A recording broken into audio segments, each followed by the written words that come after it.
All right. Hey, everybody. Welcome to the Ultimate Hockey Show. Here today, my name is Michael Joe. I'm joined by Red Petty.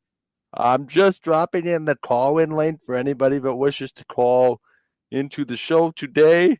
Um, so the way this is going to work is you will see an entry link. However, it will not come on with your camera on. So we'll only get your audio. So once I verify that it is somebody there, I will bring you into the show and we can talk about what you want to talk about. Um, First off, I wish to apologize to everybody for yesterday. Um, Only dawned on me on Sunday that the holiday was on Monday, and but I had two hockey games. I wasn't thinking ahead of time, so that's what we're on tonight.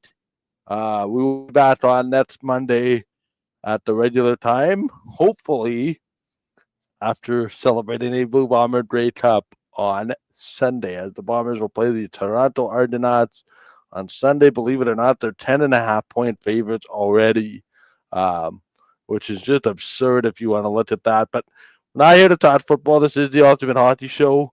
Our Grey Cup coverage starts on Thursday. We have shows Thursday, Saturday, and then post game on Sunday at about 9:30 Central Time. But the post game show. So that is that. Joined by my regular co-host today, Rich Petty. Good evening, Rich. How are you? Very good. How about you?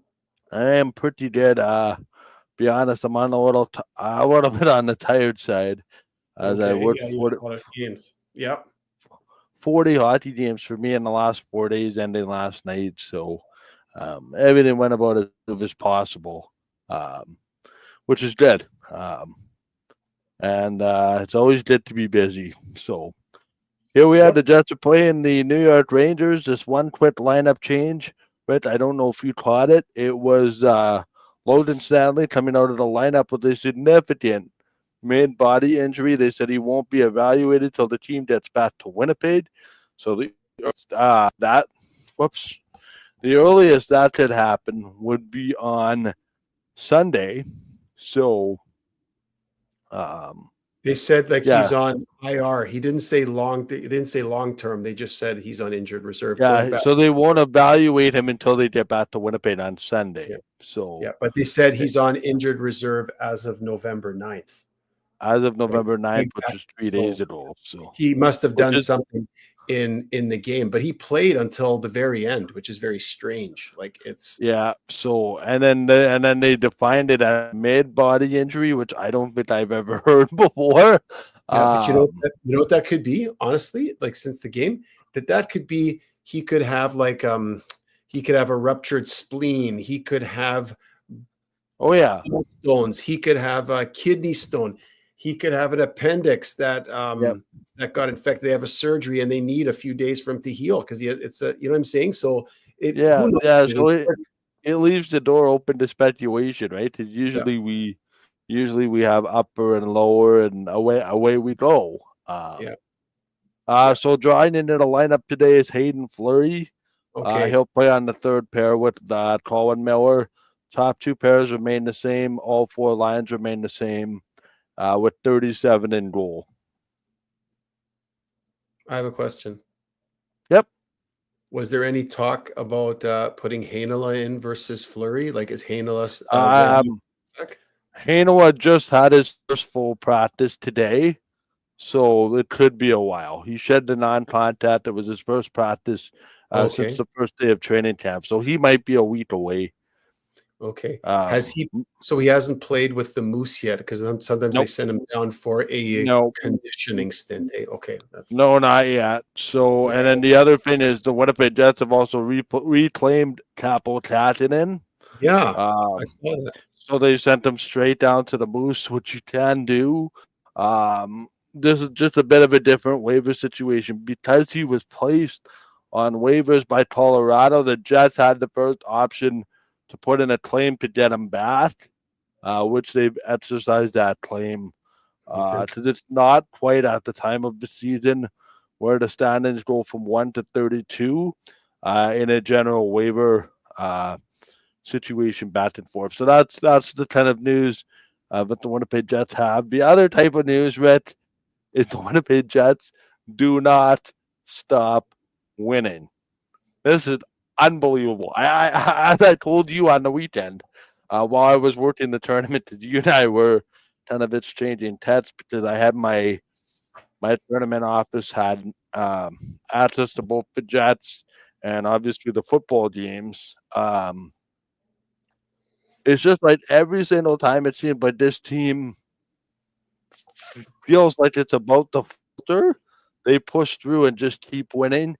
They are now the only team in National Hockey League history to win 14 out of their first 15 games. That surpassed the Ottawa Senators mark and the Buffalo Sabres mark from 06-07 and 03-04 or something like that. What are we seeing from this hockey team? But it just seems like it just gets better and better. It's a strange thing. And, I was doing a lot of reading online today at lunchtime, and then reading different people who do analyses of the stats and all the different things. And almost everyone who writes on hockey and does this analytics and does the analysis said it's such an interesting thing because it's not any one thing. It's not like they've been outplayed and outchanced and Connor Hellebuck has just stood on his head. And it's not like their power play is scoring 3 goals a game and outshining their 5-on-5 play or their penalty killing, which might be suffering, but all the power plays doing it. Or it's not all just on, the team defense, or it's not on 3 guys who are scoring a ton of goals and they're 1, 2, 3 and scoring in the league like Edmonton is with Draisaitl and McDavid so often. It's not any one thing. It's kind of everything. Everything is gelling. Everything is kind of lining up. And I was reading today, they were making jokes that the only weakness the Jets, their one big flaw is their penalty killing is ranked 13th in the league, which is kind of funny. Come on, that's it's a part 13 out of 32. With last year. Yeah, they got to find something to complain about, and part of the not the part of the issue, but they move so dramatically. I think they were in the top 10 and then they dropped to 13 because they don't take that many penalties and they kill off a lot of them. But then when they have one scored against them, like they did on Sunday, as a last second goal, actually Logan Stanley took that penalty right at the end, and it cost Connor Hellebuck his shutout, that along with having lost a stick. But then they right away moved from 8 to 13 or whatever it was because they let in a power play goal, and their percentage changed so dramatically because they have so few kills that they're actually doing. So if that's the worst somebody's going to complain about, that the worst thing your team has is a 13th ranked penalty killing, I think you're in a fairly good spot. So yeah, it's very interesting that way. As we welcome some of our viewers in watching the show, thank you for watching. The other thing is the call-in link is now in the comments. If you want to, just copy and paste it into your browser, and we will take your calls. We are on the air till 6 o'clock. That is when the Winnipeg Jets and the New York Rangers game will start. So thank you for tuning in on this Tuesday. Rich, you had the pretty good vantage point, by my understanding, on the Dallas game. So let's kind of start there and kind of work our way backwards. Where are we as far as because everybody was talking before the game, like they got dominated to an extent against Colorado, and Hellebuck was able to keep them in. They haven't seen a team like Dallas. Dallas is probably going to give them a bit of a challenge. Yet in the first period, it was the Jets. It was the Jets that kind of pushed everything around. And dominated. I think the shots, one point I saw, were 14-4, if I'm not mistaken. And they got out to this big first period lead as well. What did you see in that game in particular? No, the exact same thing you're talking about. I saw the Jets actually, like I was expecting the same thing. Colorado, Central Division rival, it'll be a good game. And it was. I mean, the Jets got that early goal, and then that was an interesting way of winning, just kind of holding on. And I mean, the third period, my father was at the game, and he said the ice was leaning. It was like sort of like, the Titanic when it started to take in all the water at the bow, and it just kept leaning and leaning. The ice just kept tilting more and more towards the Jets. That because I don't know if the puck was out of the Jet zone in the third period, it was maybe 2 or 3 out of the 20 minutes. It was 17 minutes in the Jet zone and 3 minutes outside. So, but the Jets just knocked down shots. Hellebuck made saves. They got the puck out, always just got it to center ice and flipped it into the zone, and away you went. And then you play the Stars, who I thought would be really good. It'd be a really good test. And I agree with you. They totally outmatched the Stars in the first period. They outplayed them. What I noticed is that the Jets did not spend a lot of time in their own end. They really did a good job with the Stars. The Stars would shoot the puck in to do a forecheck, and the Jets got to the puck really quickly with Hellebuck either handling it or one of the defensemen being able to catch it on the rim around, and then just right away turning around and out with the puck and onto the offensive zone. So it's one of those it is an old hockey cliche of the less time you spend in your own zone, the less chance there is of a hockey puck heading into your net. And I think the Jets, that's how they played at the Stars. And then they were up 4-0. The second period was a little bit, it was even. And then the Stars came on, and all it was at the end with the last 5-10 minutes of the game was, can Hellebuck have a third straight shutout? And if it wasn't for Logan Stanley, and I've not been on Logan Stanley's case. I think he's playing well. It's unfortunate he got hurt, but that play where he got the penalty is the puck got shot in, him and Miller were on the ice. Miller said, go, go. And you could hear him yelling, go, go, go. Like, in order to skate hard retrieve. And that number 11 for the Stars, that young, small little guy, the little Rope hands? No, he's a little guy. He was a rookie last year. He's short. He's like 5'6", 5'7", but he's a buzzsaw. He was coming. Wyatt Johnson. No, he's number 11. No, he's not. Stankoven. Stankoven, okay. Yeah, but Stankoven. Anyway, he was right on top of Stanley, and Stanley's just kind of skating back like he's at the park with his kids or something, or with his mom and dad, and it's just all, and he's just so lazy. And then Stankoven got right on top of him, turned the puck around, then he cross-checks Stankoven, and then he cross-checks the other guy on the same play. I mean, he could have given him 4 minutes and penalties for cross-checking, but it was all related to, if he had just hustled, he could have gotten to the puck first, shoved it through over to the other side to Miller, and Miller could have gotten it out. But he kind of, this is the thing, right? Like, there's guys that are faster than you, Logan. I hate to tell you this, but you're not going to get to the puck first every time when somebody shoots it in when you skate like that, because you're not that fast compared to a Stankoven or a lot of the guys that play in the NHL. So that was the only thing that was a little bit sad, was that because of that, the Stars got a power play and they scored with like a minute and a half left or whatever on a really ugly shot. And it's just because Hellebuck, he didn't have a stick, and the puck literally was like a flutter puck, kind of went very slowly and went right between his legs. If he had a stick there, he would have been able to stop the puck easy. But the Jets outplayed the Stars. They deserved the win, and they made actually the Stars look very plain. And just to echo my point, and I'll then flip it back to you, the head coach of the Dallas Stars, Pete DeBoer, said, they were saying, well, what do you think of the Jets and whatever? And he just said, they are a very good hockey team right now. And he said, you have to give them credit. We didn't play well, right? He wanted to let his players know, you guys weren't ready to play. You didn't play the right way, But he said, I'm not taking, and I was amazed, I'm not taking anything away from the Winnipeg Jets. They are very well coached. They play very well, and they have very limited very few weaknesses, or there's not a lot of weaknesses in their game. They played a very excellent hockey game, and we didn't, and they deserve all the credit for that. I have to, way to go. So, but it's interesting. He didn't say, and he also said, because they were saying, Hellebuck stole that game, or Hellebuck, blah, blah, and he said, it's not just Hellebuck, which was very interesting. Like, he's a coach, right? He said, right, whole team plays well. He gave kudos to the third and fourth line. They're as good as any third and fourth line in the league. And so he gave kudos to the team, to their playing, to team concept to the goaltending to the power play. He just said it's a total group effort as a hockey team. And I thought, yeah, he's probably reading what we all are, right? So anyway, Or what some aren't reading at this point. what's that?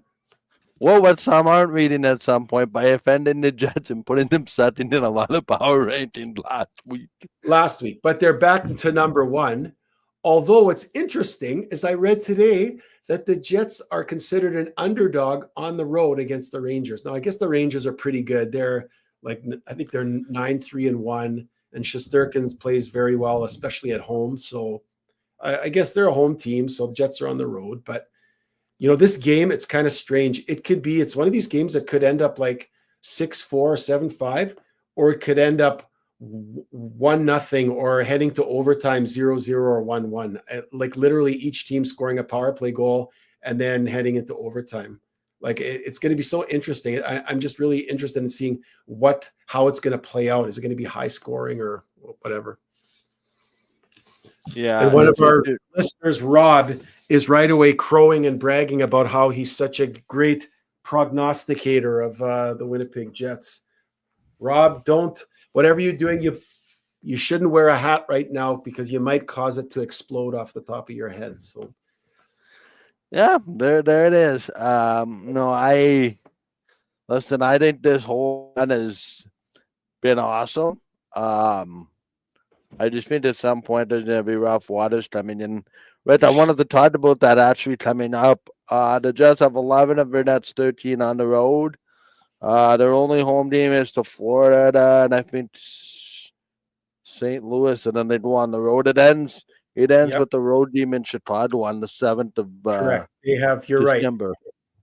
8, 9, 10, 11. 11 of their next 13 are on the road. It's probably the largest chunk of on the road games until I think they have a stretch like that, not quite that bad, but kind of like that at the end of February into early March. But you're right. This is the longest sort of on the road of game stretch. And you're right. It's not, they're not going to win 14 out of 15 games from now until the end of the season. It's not possible. You're going to get an injury or something's going to happen. You're going to get in a funk, right? But you got to weather the storm. Yep. But these next 3 games are very interesting on the road. I mean, on the road with Rangers, Tampa Bay, and Florida. 3 very good teams historically. The last 3-4 years, those have been, you could argue, 3 of the top 5-7 teams in the league over the last 3 or 4 years. Rangers on the verge of winning a cup. Florida's won a cup. Tampa's won a couple of cups in the last few years. So it's going to be an interesting test the next week for the Jets going on the road. So. Yeah, Rob is already predicting a 1-2 week. I'm somewhere in the middle there. I have them 1-1-1, but we'll discuss that, Rich. You know how I feel about the 1-1-1. Yeah, I know you sit right down the middle, and probably one of these 3 games. I'm assuming Eric Comrie is going to play, probably even in the Tampa Bay. When did he last play? Did he play against Tampa Bay? I think it was. Yeah. It was the last. It was the last road game of the.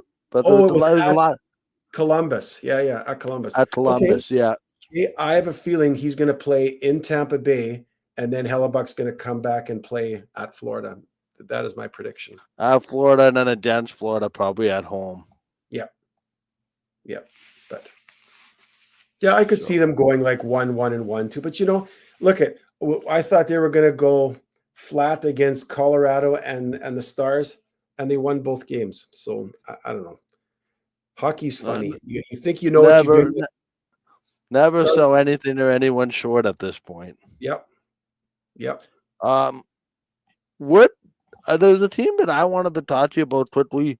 If you don't mind, we could move away from the Jets for just a moment. Sure. We'll come back to the wheat that is, and that is the Montreal Canadiens. Like, where do they go from here? I mean, everybody thought, it's going to be a much better Montreal, and all of a sudden, they're 3 or 4 wins in 11 games, and seemingly heading toward next year territory. What do you attribute what's going on in Montreal to? Like, I know we we harp a lot on Ottawa and Buffalo underperforming. Has this just hit a whole new level of low in Montreal? Granted, I realize they won their last game, Yeah. 7-5 yesterday in Buffalo. But to be honest, I have much higher expectations in Montreal. That at some point, this Yeah. group has to take the step. Um, and I just like, to me, that's a big disappointment where they are right now. Yeah. Yeah. I think a lot of people, I mean, not just you and me, but I think a lot of people across Canada, well, especially in Montreal and Quebec, thought they were going to be better, right? Because another year, they've gotten a little bit older. Their younger players had a chance to develop and mature. But I agree with you. And then adding Line, I think, was really a coup for them because he's still a relatively young player, 25, 26 years old. I don't know. I mean, maybe he's 26. But yes, they have a huge salary with him. But I mean, he's a goal scorer, and it's hard to score goals in the NHL. So having him play with Suzuki or whoever he's going to play with, or is gonna help that team score goals. But I think it's a couple of things with Montreal. Number one, I don't think they know exactly what they want to do in net. It's actually very hard. Nobody has kind of stood up and said, I want to be the number one goalie, and has tried to play that way. So I think they've struggled. Like, they win a game against the Sabres 7-5. Yeah, but they let in 5 goals. So it's not good. I don't think their net mining is completely secure or solved. And I think the other thing is their defense. I just don't think they have a very good, like, 1 through 6 defensive unit. And Yeah, I think it's interesting, it shocks me right? that Hudson can't regularly get into that lineup when you saw how great he was during the preseason. I mean, you can't find a place for him between those 6 guys. Like, come on, not those 6 guys are not all ahead of Hudson. Those are not all NHL defensemen in my mind. At least 2 Right. of those guys should be on any other team. They would be in the AHL, or they would be the extra defenseman. So I think it's goaltending. I think it's the 6 defensemen who are starting, and I think it's overall team system playing defensively. They have enough offensive talent. They have enough scorers. They have enough skaters. They have enough skill. It's not that. It's putting it together with a defensive play, and then with the a defenseman and with the goaltender. In my mind, how about for you? Is Martin St. Louis jobbing any I don't think so. peril? He's a good coach. I don't think it's not. I mean, it's always ends up being the coach. I mean, it all, you're going to blame the coach when something doesn't go. But to me, he's made a lot of good moves. You can only, how many times are you going to get mad at your guys? You can't throw them under the bus all the time. You got to keep coaching them up. You got to keep getting them to buy in. Look at the Jets. Look how it took from Paul Maurice. Then he said, I can't get through to these guys anymore. I got to walk away. He walks away. They bring in Rick Bone. No, they brought in Lowry first. Lowry got nowhere with those guys. Rick Bowness came in, and he said, I have to change this culture. I have to change. We have to move towards being a defense first team as a whole system. And everybody's got to buy in. If I got 4 guys out of 5 on the ice every shift buying in, we're not going to win. And they admitted it. They said it took a while with Coach Rick. It took a while to buy in. But as soon as they bought in, they started winning consistently. Yes, they struggled in the playoffs, but they won in that second half of that first year with Bowness. They won in the second year with Bowness. Now they moved to Arniel. They bought in. They figured it out. And now they're playing. And that's what Montreal has to do. If they do that, they can have the same success. But anyway. Maybe Montreal's further behind in their rebuild than we're leading on. Yeah, it's maybe the youth still too. Yeah, you're right. But I'm seeing a lot of the same mistakes that we saw. I'm seeing a lot of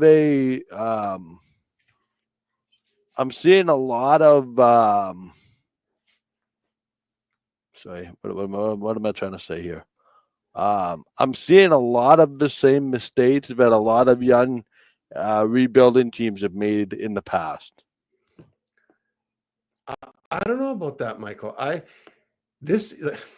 If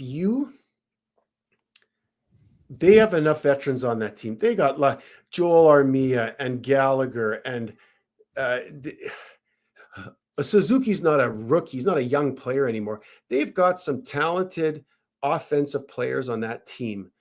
The problem is if you don't buy in, you're not gonna. Boy, that sounds like a poem. If you don't buy in, you're not gonna win. And I wasn't trying to rhyme it, but it sounds pretty good. You could throw that up on a chalkboard or on a whiteboard in the dressing room, and away you go. But I just think there's talent there. But here's the other thing.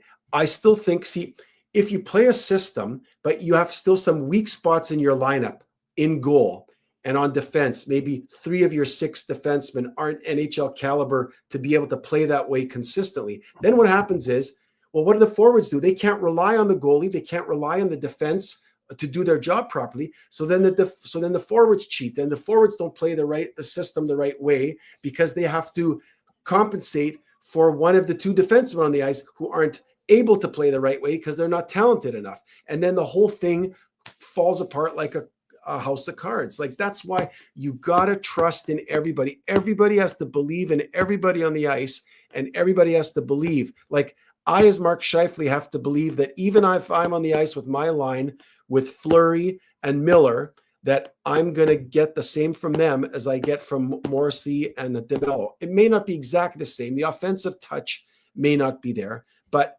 they're not going to have to compensate to overcome all the weakness of Fleury and Miller. Fleury and Miller have to be good in order to make the thing work, and that the forwards don't have to rely on themselves to make up for that. And I think there's teams like Montreal that I think they have weak spots in their lineup and they can't play the system the right way because not everybody's at the same level. That's my opinion. I could be completely wrong, but that's, yeah.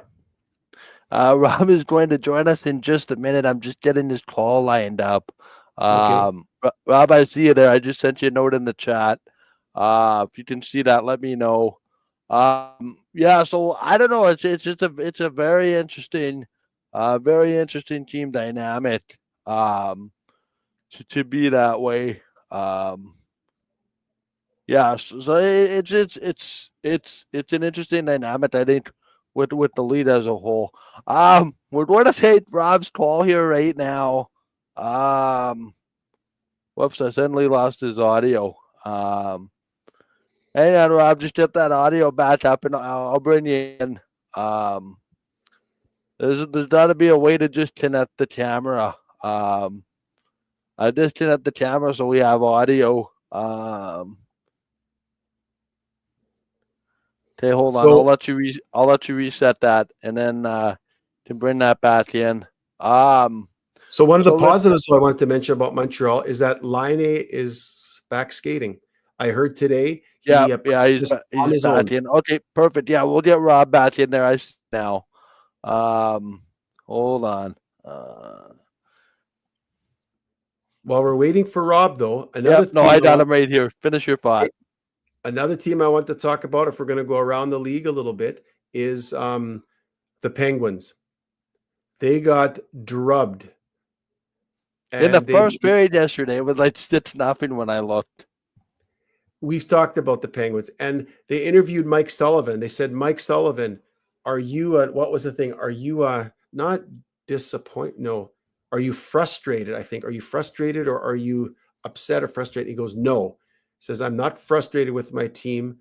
We need to play better. We can play better, and we haven't played better. And my job is to get these guys to play better.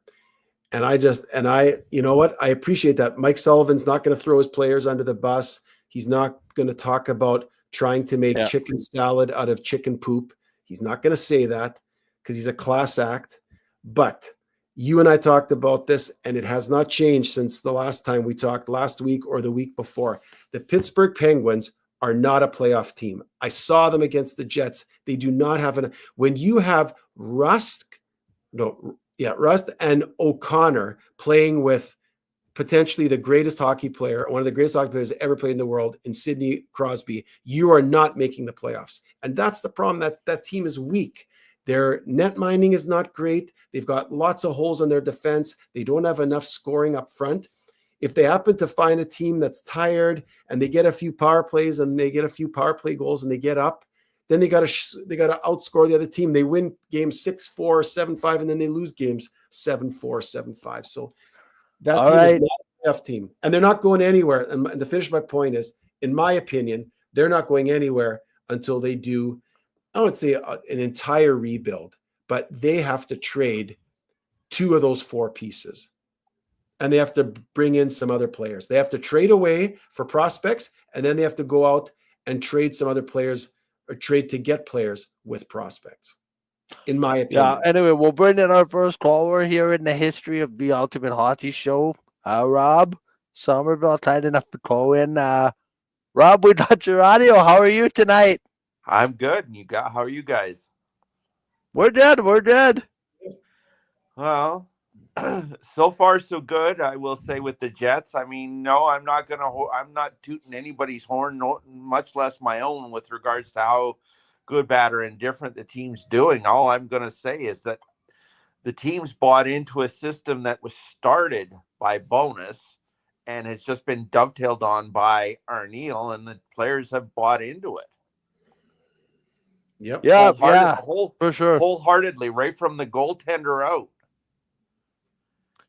For sure. I just, my question to you is, and I see your comment here about Tapo Tatinen. Yeah, but why would they? Yeah, that's always been. I was just about to ask you about that. Why would they bring a guy that they cut 2 weeks ago? I mean, I know they've said they weren't going to carry 3 goaltenders. That I get, but why wouldn't you bring him back? Like, bring him back if you're going to bring him back. I mean, if he gets cut adrift again or put on waivers, he's going to get reclaimed again. Just like this is going to, we're looking at another Comrie situation all over again. Yeah, I can answer that a little bit because it's within the time limit that he went back to Colorado. The Winnipeg Jets had first rights or refusals as to whether they wanted to claim him.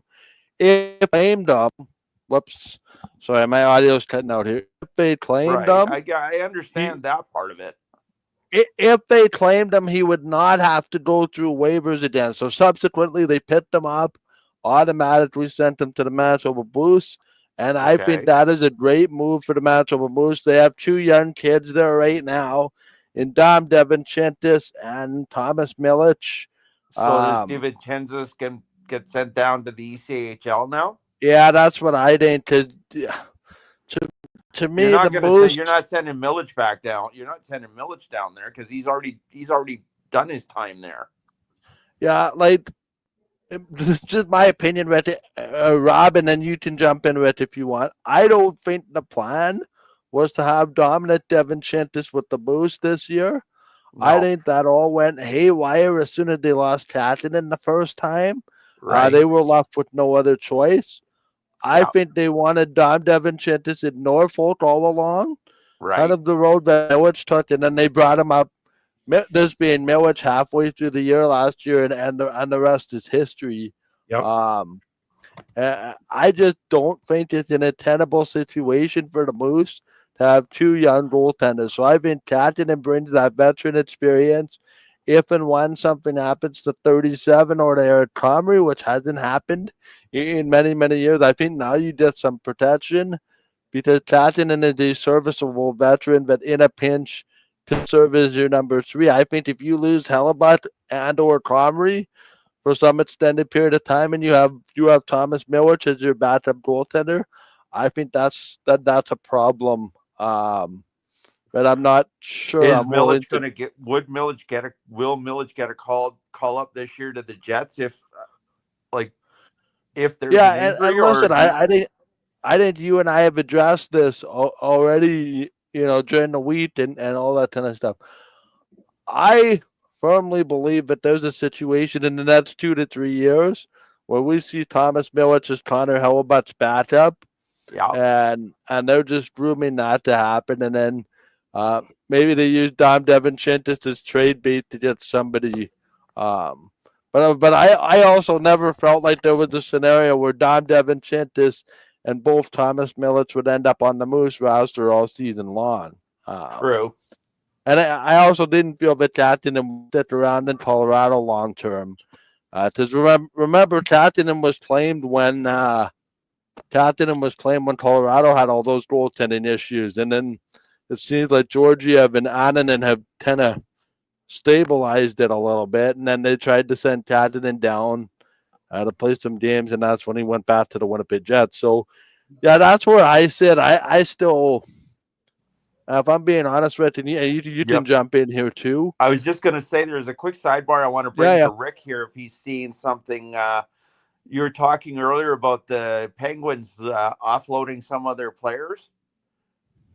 Yeah, already happening. There's been a trade already happened. Eller's been traded to Washington. Oh, that's where he used to play. Who did they get in return? 7th round. No, for a third rounder in 2027, and a 5th rounder in another year that I can't see right now. Yeah, he hasn't played very well since he came to Pittsburgh. He was really good in Montreal. Yeah, and he went to Washington. Agreed. He was okay in Montreal. I think he played on the 3rd line, sometimes the 2nd line.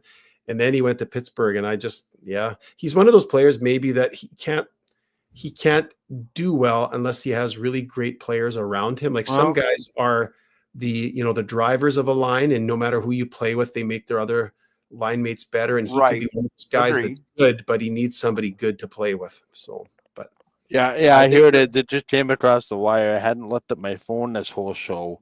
Washington Capitals have acquired Lars Eller for the Pittsburgh Penguins for Washington's 3rd rounder in 2027 and a 5th rounder originally from Chicago in 2025. So the teardown's officially starting.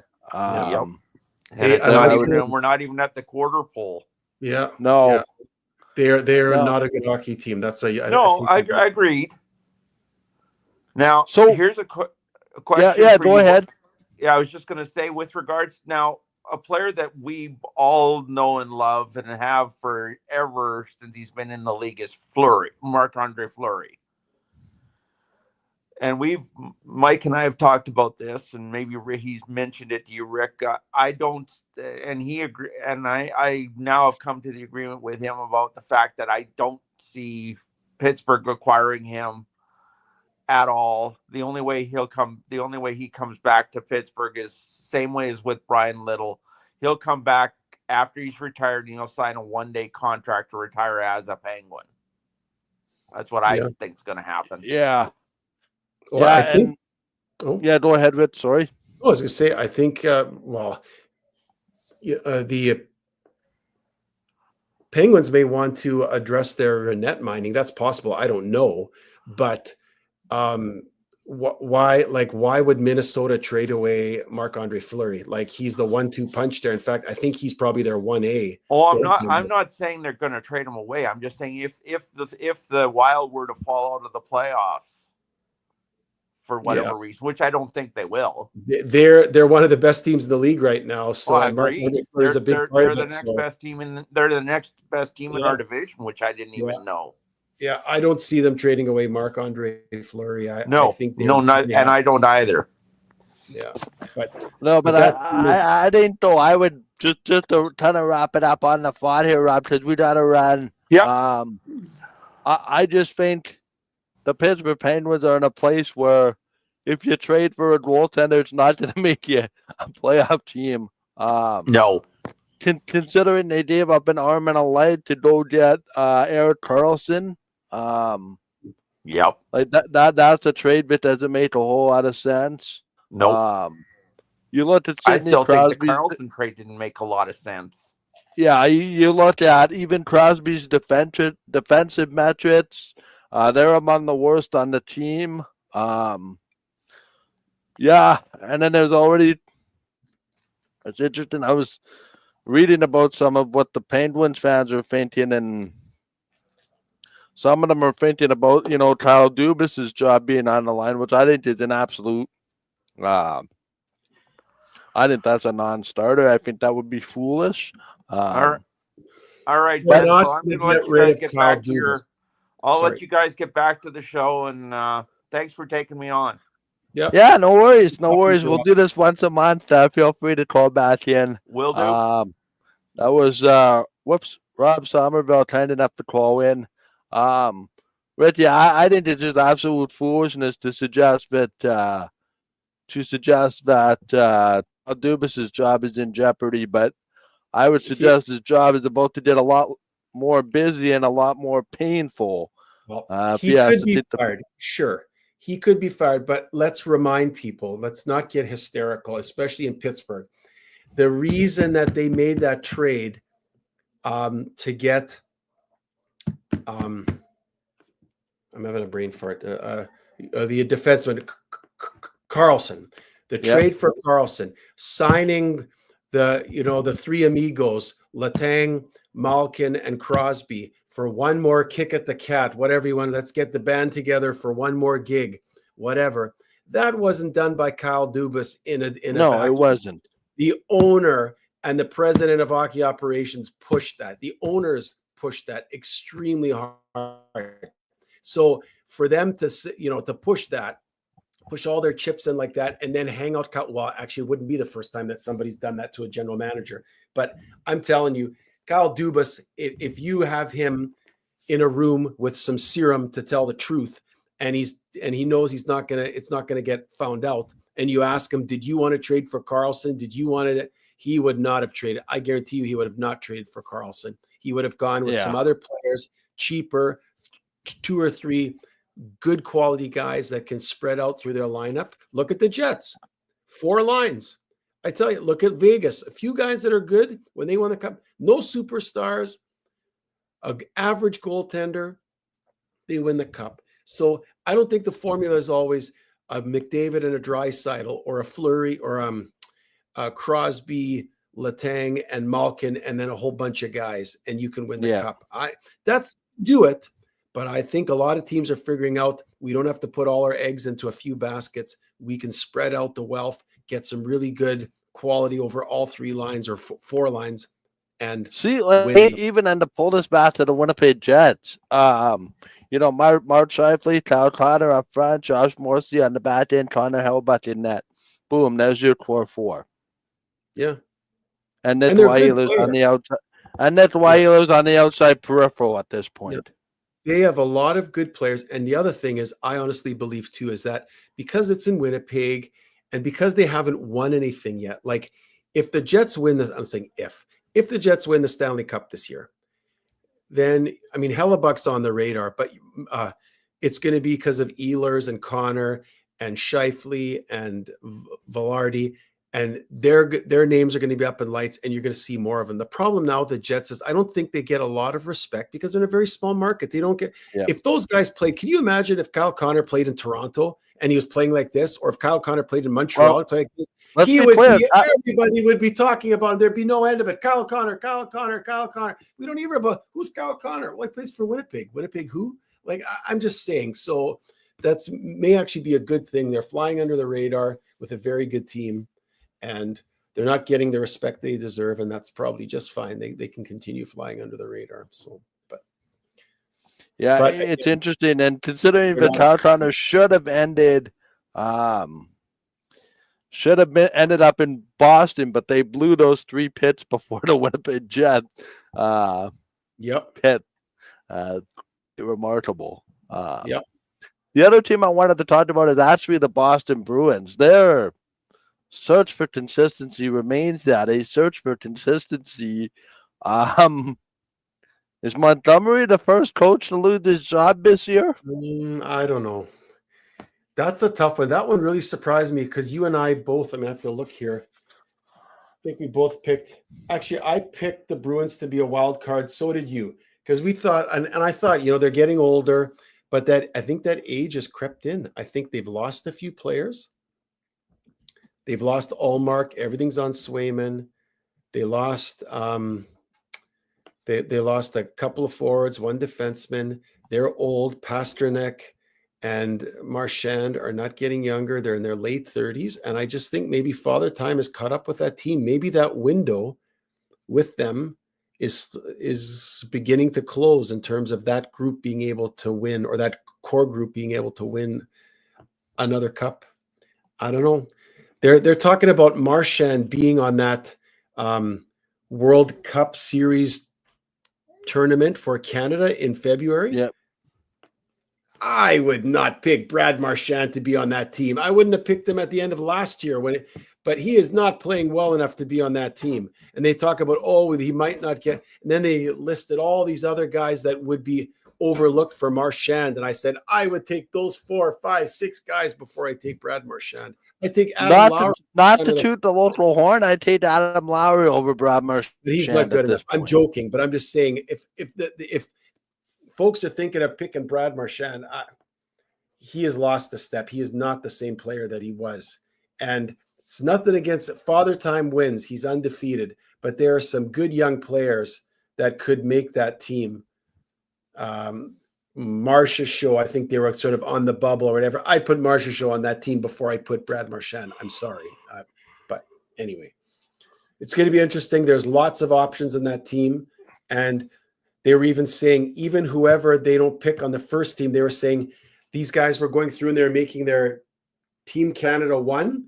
And they said, here are all the guys that are left over from our picks. And then they made a Team Canada 2. And that Team Canada 2 was a pretty good team when you looked at all the guys that weren't even able to make Team 1. So the other team I quickly wanted to talk about is the team that Lars Eller just traded to. That is the Washington Capitals. The biggest surprise this year. Yeah, they're 10-4. Coming up an 8-1 shellacking in St. Louis on Saturday.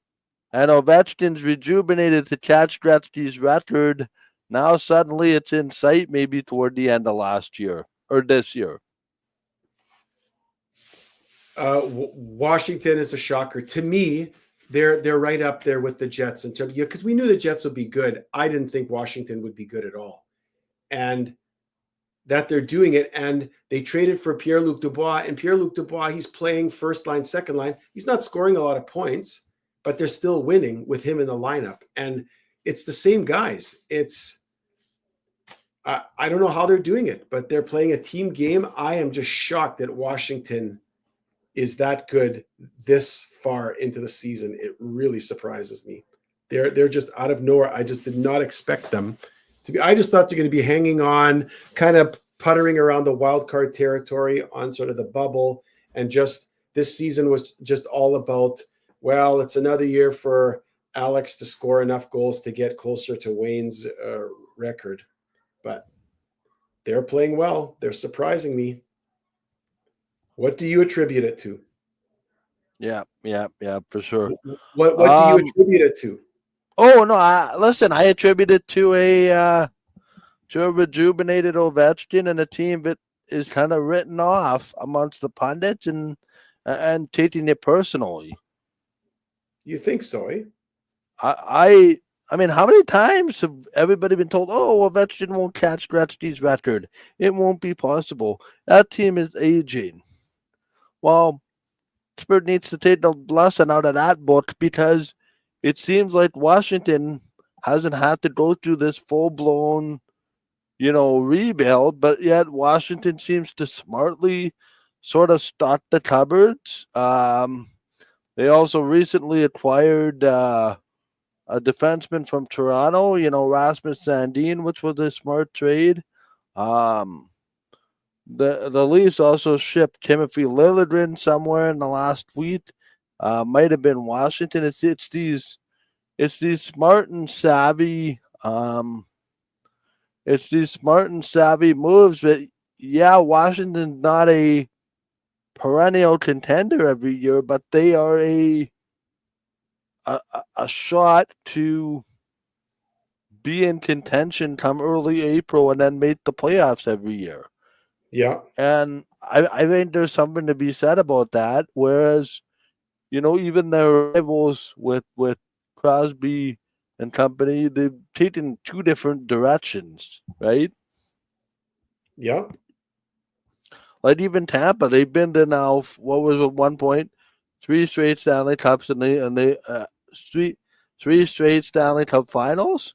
Everybody's expected them to Tennessee to step back, but they're not as good as they were, but they're there to be a problem in the standings still, which is a tribute to team construction. And unfortunately, Pittsburgh has missed the boat in both scenarios.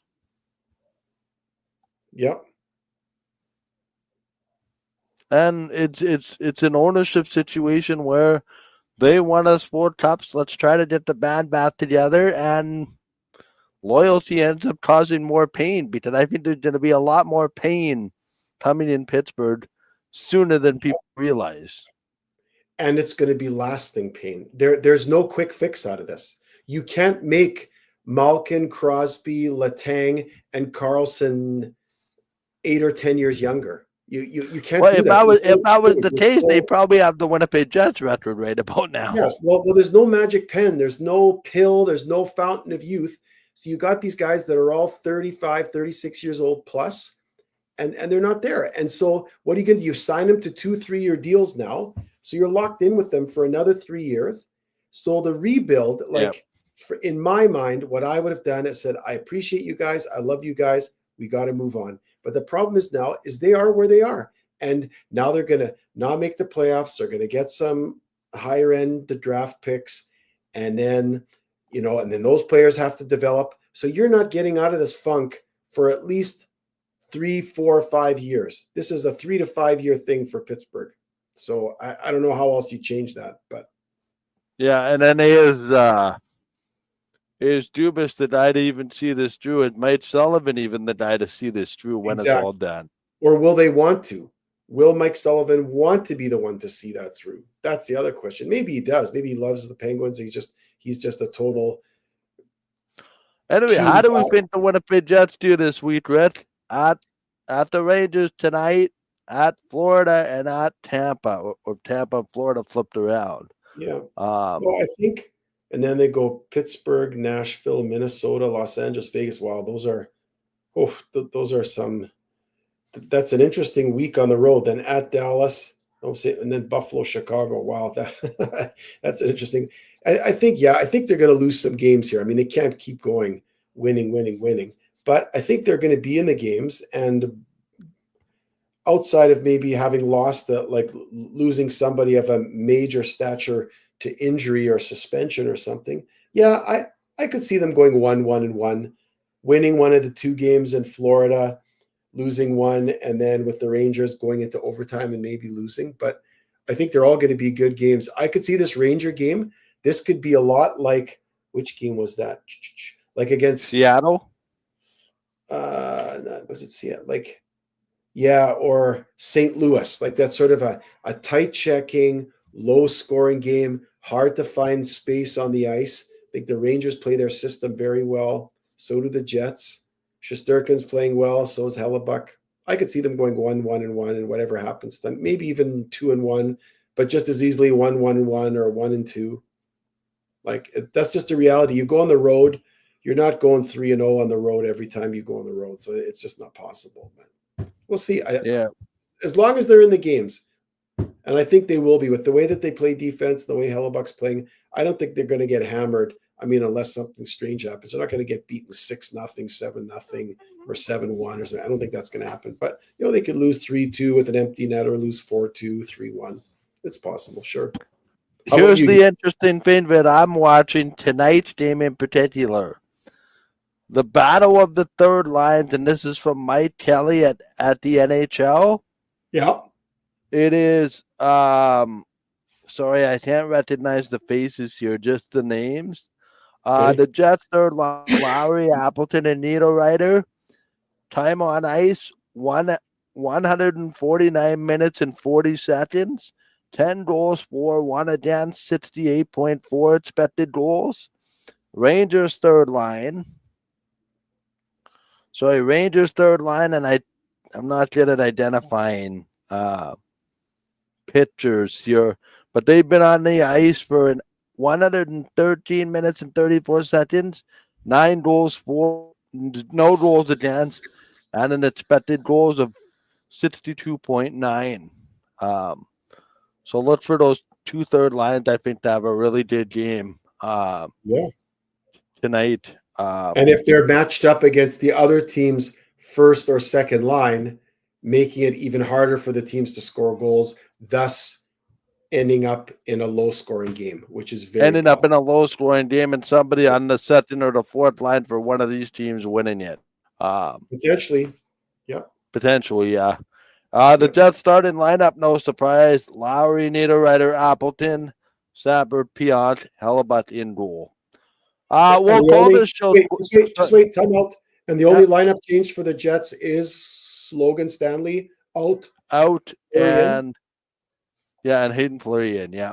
And Hayden Fleury in. Otherwise, everything else is the same as far as you know, yeah? Yep.